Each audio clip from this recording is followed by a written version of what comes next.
Много ми е интересно, когато някой се похвали някъде с някакъв нишов аромат и някакви хора започнат да се подиграват на парфюма, да го нападат, да го обиждат, само заради това, че е конкретен аромат на тях точно не им харесва. Хора, нишовите парфюми и аромати са за това. За нишови предпочитания. Не са за всеки вкус и не са за всеки да се пръска, да се разпознае с тях, да ги хареса и да си прекарва добре с такъв аромат.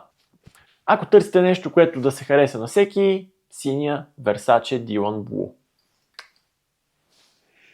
Да, парфюм без особени претенции, а удоволствието от някакви по-нишови, по-различни, по-нетипични и нехаресвани от всеки аромати, просто оставете на хората, които са се разпознали в този парфюм, харесват го, пръскат се с него и се чувстват добре. Не е нужно всичко да харесва на всеки. Хоп и хоп. Филипо Сурчинели.